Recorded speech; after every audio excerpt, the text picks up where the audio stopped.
कामदेवाचा प्रभाव किती खोल असतो हे जाणून घ्यायचे. चला एक गोष्ट सांगते.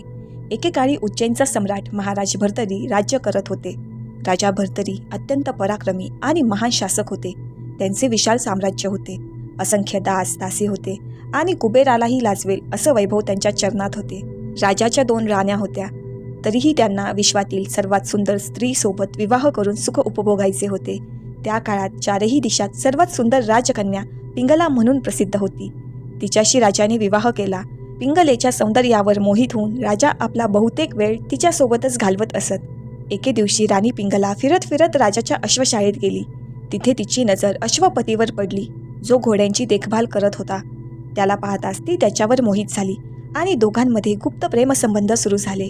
ही गोष्ट जेव्हा राजकुमार विक्रमादित्याला समजली तेव्हा त्यांनी लगेच राजाला सांगितले. पण पिंगलाने राजाला सांगितले, राजन, विक्रमादित्य माझ्यावर वाईट नजरेने पाहत होते.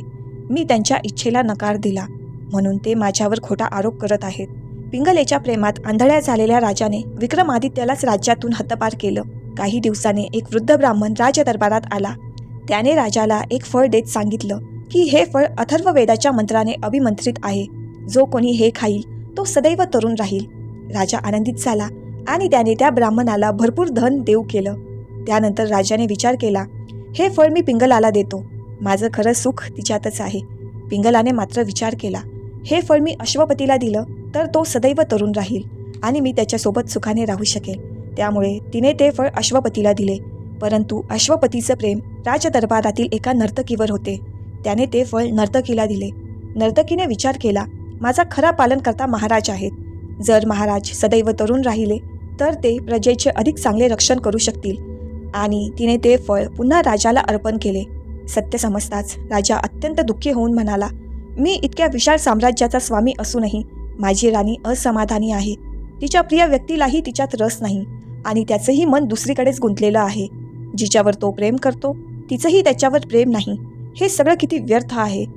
धिक्कार आहे या कामवासनेला, धिक्कार आहे मला. त्या क्षणी राजाने संन्यास घेण्याचा निर्णय घेतला. त्यांनी विक्रमादित्याला परत बोलावले, त्यांची क्षमा मागितली आणि संपूर्ण राज्य त्यांच्याकडे सोपवले. त्यानंतर महाराज वनात निघून गेले. वनात जाऊन त्यांनी वैराग्य शतकम या ग्रंथाचे लेखन केले.